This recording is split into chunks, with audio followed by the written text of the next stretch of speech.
Shalom Bapak Ibu, jemaat yang dikasihi oleh Tuhan Yesus Kristus. Hari ini kita patut bersyukur jikalau saat ini Tuhan masih memberikan kesempatan bagi kita untuk kembali bersekutu. Untuk mengawali persekutuan kita hari ini, marilah kita bersatu di dalam doa. Tuhan Allah Bapa kami yang sangat baik, kami bersyukur Tuhan untuk setiap penyertaan-Mu, untuk setiap kasih-Mu yang selalu memelihara kami, yang tak pernah sedikit pun Tuhan meninggalkan kehidupan kami. Dan saat ini kami juga bersyukur Tuhan, kalau Tuhan masih memberikan kami kesempatan untuk bersekutu, memuji dan menyembah nama-Mu, dan juga mendengarkan sabda firman Tuhan. Biarlah kiranya Tuhan yang boleh memimpin persekutuan kami, sehingga boleh banyak orang Tuhan yang terberkati, dan persekutuan kami Tuhan boleh menjadi penopang buat hidup kami untuk menjalani kehidupan Tuhan. Kami mau serahkan persekutuan kami dalam tangan kuasa-Mu. Hanya di dalam nama Yesus Kristus kami sudah berdoa dan mengucap syukur. Haleluya. Amin. Bapak Ibu Saudara, kita tahu bahwa saat ini kita sedang mengalami masa-masa yang sulit. Tak heran jika banyak orang yang merasakan kekhawatiran dan mulai kehilangan harapan. Akan tetapi Tuhan tak pernah tinggal diam. Melalui keagungan kasih-Nya, Ia senantiasa menyertai dan memampukan kita untuk terus berjalan menapaki kehidupan. Oleh karena itu, marilah kita ungkapkan rasa syukur kita dengan senantiasa memuji nama-Nya. Kita akan pujikan, pujilah Tuhan, hai jiwaku.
Mari kita datang kepada Tuhan di dalam doa. Mari kita berdoa. Tuhan, saat ini kami bersyukur di tengah-tengah kondisi yang tidak menyenangkan, di tengah-tengah kondisi yang tidak menguntungkan bagi kami, bahkan sebagian dari kami masih harus beribadah dari rumah. Saat ini Tuhan Kau hadir, menyapa kami melalui pujian, melalui firman-Mu. Kami bersyukur Tuhan untuk kehadiran-Mu. Biarlah kehadiran Tuhan di dalam persekutuan saat ini boleh menjadi pengobat bagi kerinduan kami untuk bertemu dengan Tuhan. Terima kasih Tuhan, Engkau berkati firman yang akan kami baca dan dengarkan bersama. Biarlah semuanya boleh menguatkan setiap kami yang mendengarkan, yang menyaksikan tayangan ini. Terima kasih Tuhan, dalam nama Tuhan Yesus kami berdoa. Amin. Iya. Bapak Ibu sekalian,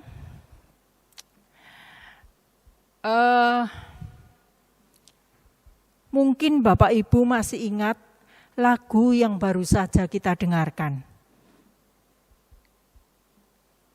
Saya yakin kita tentu masih ingat. Bahkan mungkin Bapak Ibu ikut bernyanyi dari rumah. Kenapa? Karena lagu itu pernah ada di dalam hati kita. Beberapa waktu yang lalu, setiap minggu, bahkan hampir setiap hari, kita menyanyikan lagu itu. Kata-katanya indah bukan? Lagu itu menceritakan ajakan untuk diri kita. Untuk memuji Tuhan. Memang dalam kondisi ketika hidup kita aman, sehat, rezeki lancar, dengan mudah kita akan nyanyikan lagu ini. Tetapi dalam kondisi saat ini, bahkan 3 bulan terakhir ini, ketika kita sedang dihantui oleh kekhawatiran karena COVID yang sudah menelan banyak korban, meskipun sekarang katanya sudah kondisi PSBB sudah dilonggarkan, tetapi ternyata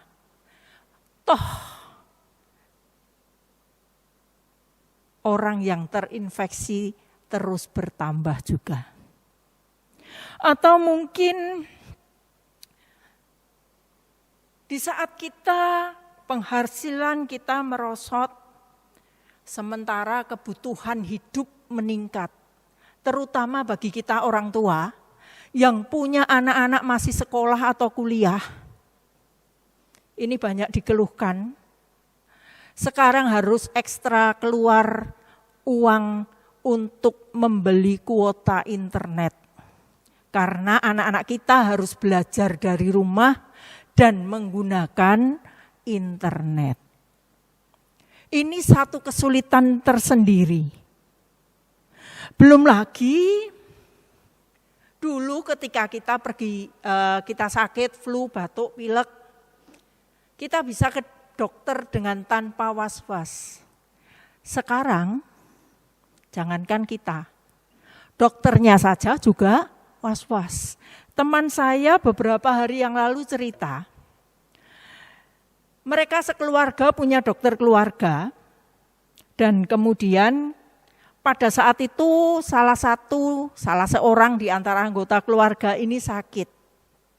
Kemudian si ayah menelpon dokter keluarganya, mau periksa.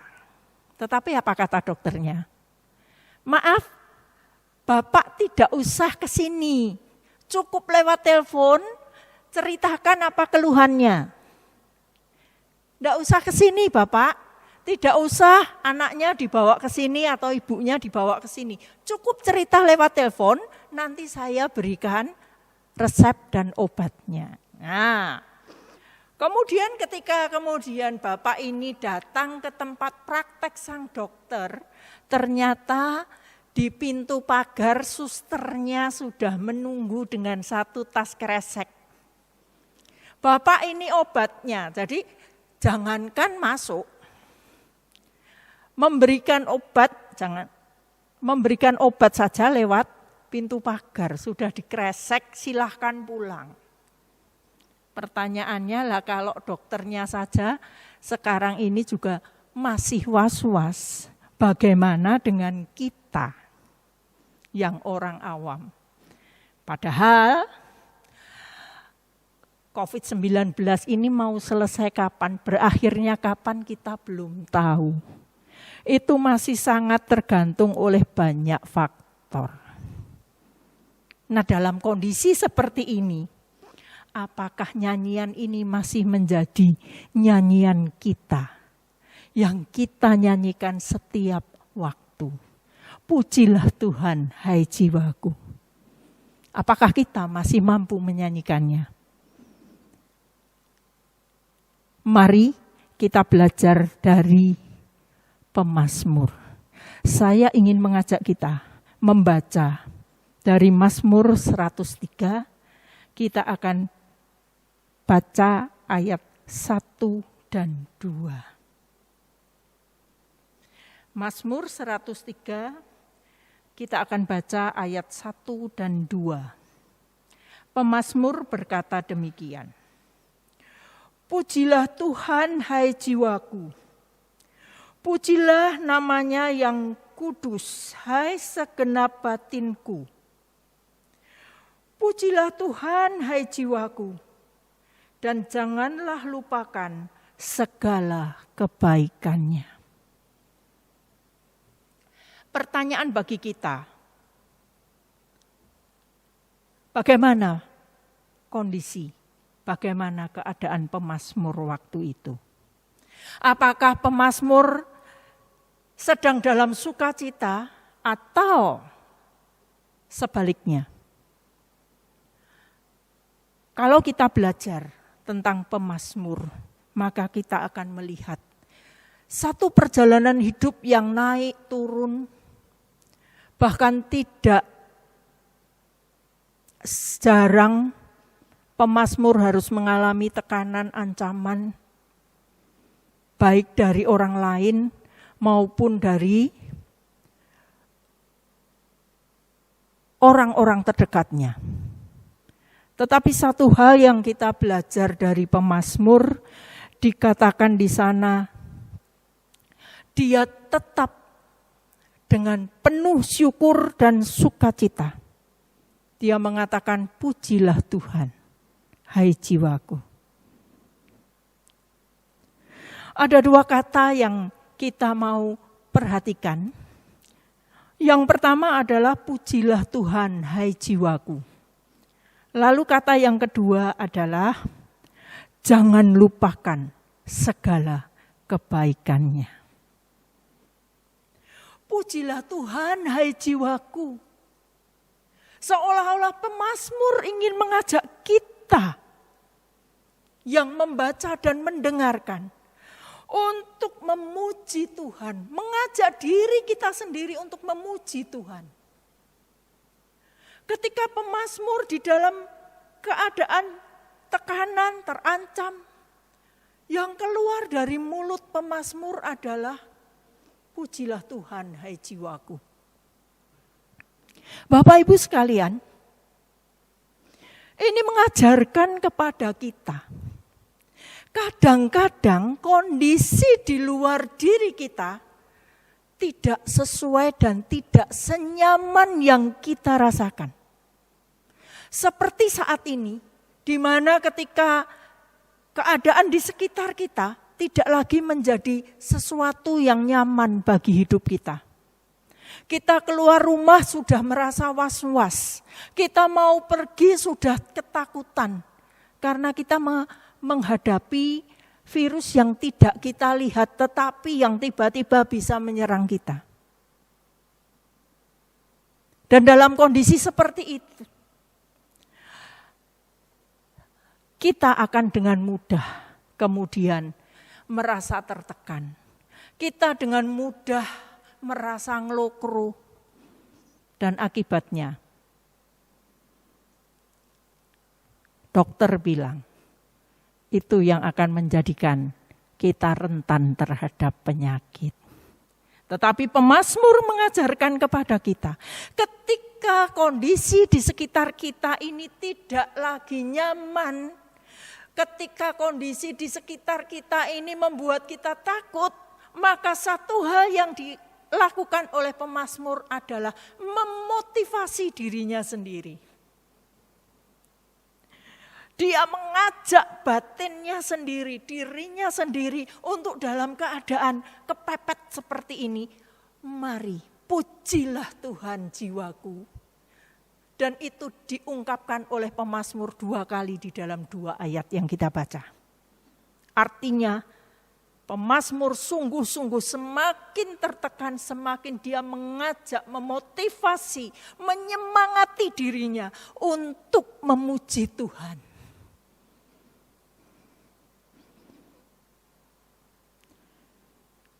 Kenapa? Karena pemazmur melihat hanya Tuhanlah satu-satunya tempat di mana dia bisa berharap dan berserah.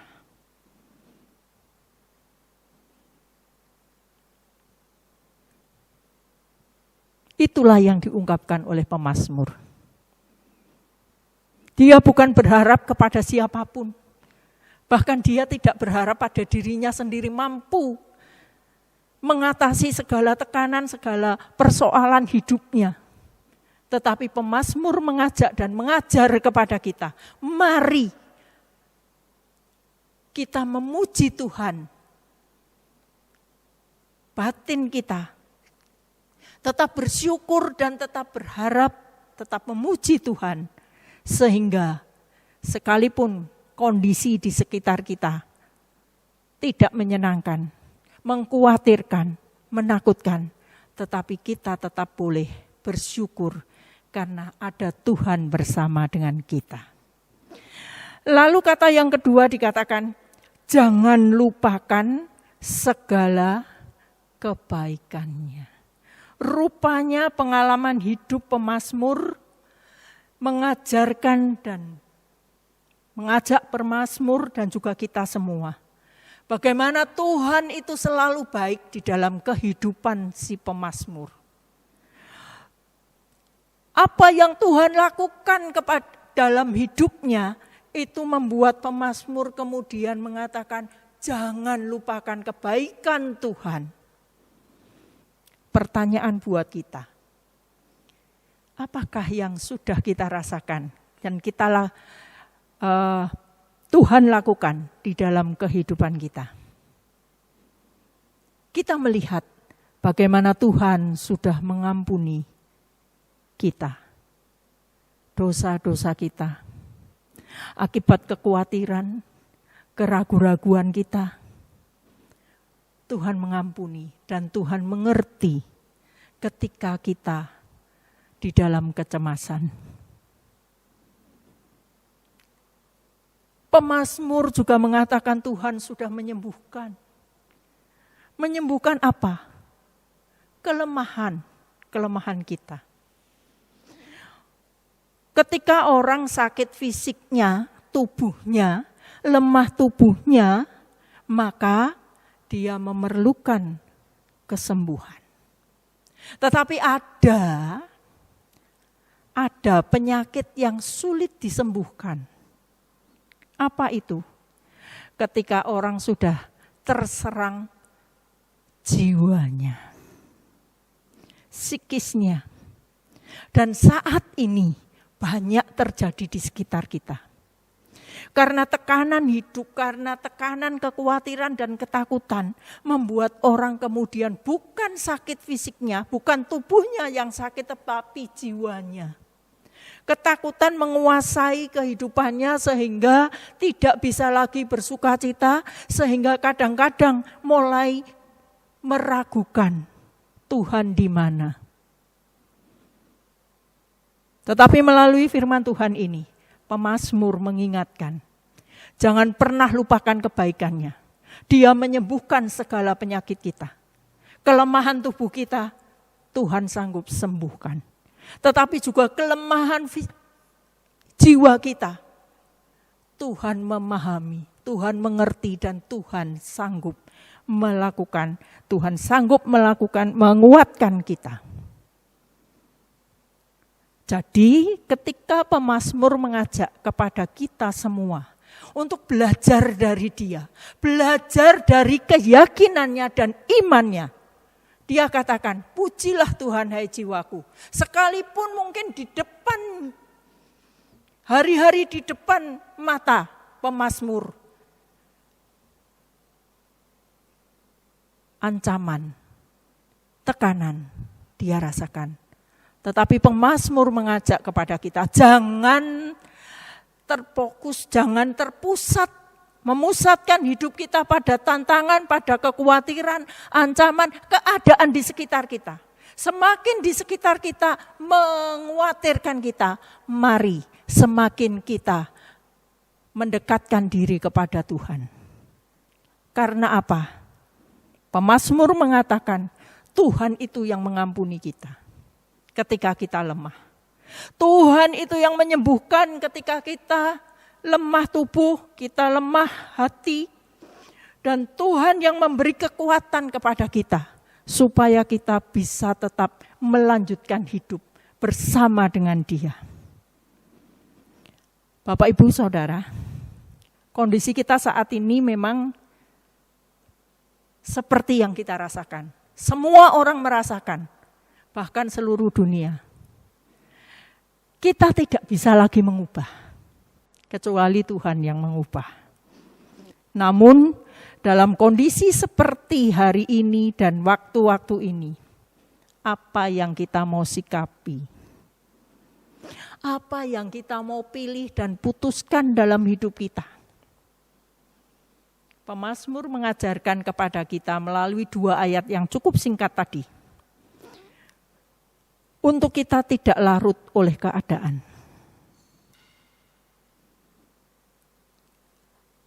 Sekitar kita boleh mengkhawatirkan.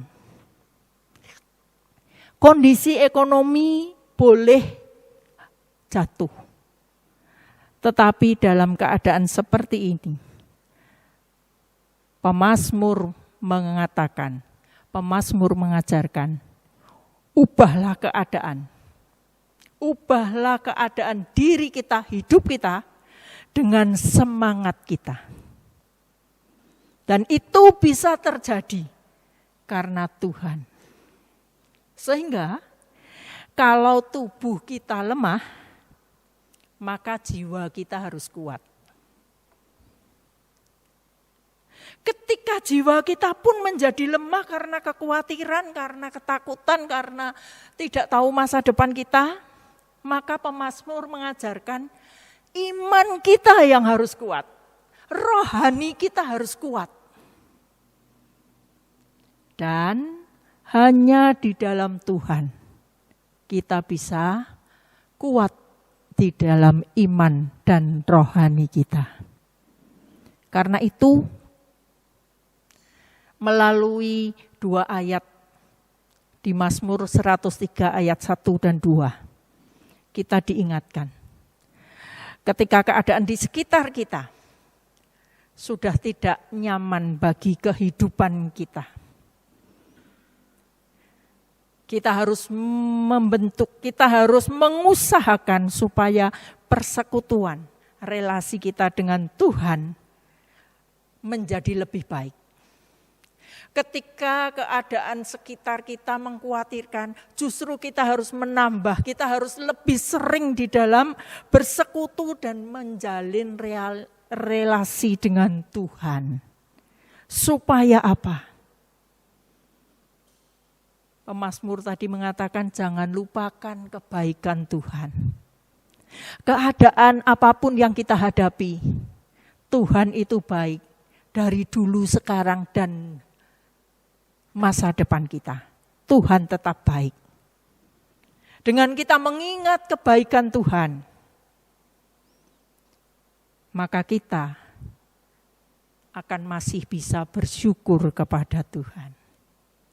Saya tidak tahu apa yang Tuhan lakukan, kebaikan Tuhan yang sudah Tuhan lakukan di dalam hidup kita masing-masing. Kita setiap orang pasti berbeda. Kapan Tuhan menolong kita? Kapan Tuhan menguatkan kita? Tapi satu hal yang pasti, kalau pemazmur mengajak kita, jangan pernah lupakan kebaikan Tuhan. Mari kita ajak diri kita. Kita ajak keluarga kita untuk semakin dekat kepada Tuhan. Dengan persekutuan kita, meskipun di rumah, tetapi mari kita lebih banyak untuk bersekutu dan lebih banyak untuk belajar merasakan, mendengarkan dan mentaati firman Tuhan. Supaya kebaikan Tuhan bisa kita rasakan di dalam hidup kita.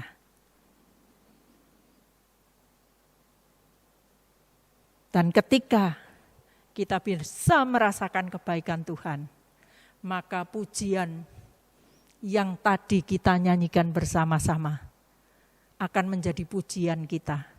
Tidak tergantung kapan situasinya, tidak tergantung kapan kondisinya, tetapi setiap saat kita mampu memuji Tuhan. Pujilah Tuhan, hai jiwaku. Pujilah Tuhan karena kebaikannya. Pujilah Tuhan, hai segenap batinku. Itu menjadi nyanyian kita. Bukan hanya keluar dari mulut kita, tetapi lebih daripada itu. Keluar dari hati kita. Menjadi ungkapan iman percaya kita. Di tengah-tengah pandemi seperti ini, kita masih bisa memuji Tuhan di setiap waktu. Memuji Tuhan dengan segenap hati, segenap batin kita. Dan biarlah pujian ini bukan hanya menjadi nyanyian kita saat ini, tetapi menjadi nyanyian kita sampai akhir hidup kita, sampai nanti Tuhan memanggil kita. Kita masih tetap menyanyikan, pujilah Tuhan, hai jiwaku. Pujilah namanya, hai segenap batinku. Amin. Mari kita berdoa. Bapa di dalam surga, terima kasih Tuhan, Engkau mengingatkan kami. Dalam kondisi apapun juga. Melalui kata pemazmur kami diingatkan. Untuk selalu memuji dan memuji Tuhan. Ketika keadaan di sekitar kami begitu menakutkan, saat itulah Tuhan, seharusnya kami lebih mendekatkan diri kepada Tuhan. Lebih merenungkan siapa Tuhan, bagaimana kebaikan Tuhan, bagaimana Tuhan mengampuni, bagaimana Tuhan menolong, menyembuhkan, bahkan memberi kekuatan kepada kami. Tuhan biarkanlah pujian ini boleh kami resapi di dalam kehidupan kami. Di tengah-tengah kesulitan hidup kami ini. Kami boleh merasakan Engkau hadir di tengah-tengah kehidupan kami dan keluarga kami. Sehingga Tuhan, kami boleh tetap bersyukur. Kami boleh tetap memuji Engkau dalam setiap keadaan kami. Saat ini Bapa, kami bersyukur kalau kami sudah boleh memulai beribadah di gereja pada minggu besok. Tuhan, sungguh kami meyakini ada campur tangan Tuhan di dalam pemerintah, di dalam orang-orang para dokter perawat yang terlibat di dalam penanganan COVID-19 ini. Sehingga akhirnya kami diperbolehkan kembali untuk beribadah di rumah-Mu. Tetapi Tuhan, kami menyadari beberapa di antara kami karena kondisi, karena usia yang rentan, maka kami masih butuh untuk beribadah dari rumah. Tetapi biarlah Tuhan, itu semua tidak mengurangi sukacita kami, tidak mengurangi rasa syukur kami, dan tidak mengurangi pujian kami kepada Tuhan. Karena ternyata 3 bulan kami menghadapi, kami harus bergaul dengan virus yang kami tidak tahu ini. Ternyata Engkau hadir dalam kehidupan kami, pribadi lepas pribadi, keluarga demi keluarga, dan Tuhan memelihara kami. kebaikan-Mu nyata dalam hidup kami, Bapa. Kami juga berdoa Tuhan, untuk anak-anak kami yang sebentar lagi akan memulai di tahun ajaran baru. Namun karena kondisi Tuhan, anak-anak kami masih harus belajar dari rumah. Tuhan tolong, Tuhan berkati anak-anak kami. Biarlah kami boleh menjadi teladan yang baik tentang ketaatan kami, melalui kehidupan kami sehari-hari, sehingga Tuhan, anak-anak kami pun boleh taat pada aturan yang ada, yang sesungguhnya dilakukan untuk kebaikan bersama, untuk kebaikan anak-anak kami juga. Bapa berkati, sekalipun mereka harus belajar dari rumah, tetapi Tuhan berkati, sehingga mereka boleh mengikuti pelajaran dengan baik. Tuhan terima kasih, kami menyerahkan gereja Tuhan, jemaat Tuhan, para pelayan Tuhan, yang mulai harus bekerja dan melayani di dalam ibadah. Tuhan berikan kesehatan, Tuhan berikan sukacita, sehingga ibadah yang dilakukan boleh menjadi sukacita, baik kami yang mengikuti dari rumah maupun jemaat Tuhan yang mengikuti di gereja. Terima kasih Tuhan, terima kasih. Kami akhiri persekutuan pada saat ini dengan ucapan syukur dan ungkapan syukur kami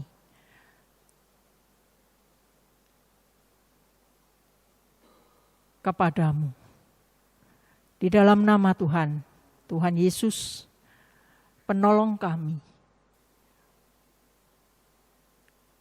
penebus kami, yang menguatkan kami di kala kami lemah, yang menguatkan kami di kala tubuh kami merasakan sakit penyakit. Di dalam nama-Mu Tuhan Yesus, kami naikkan doa kami. Kami ingin memuji Tuhan dengan segenap batin kami. Terima kasih Tuhan. Amin.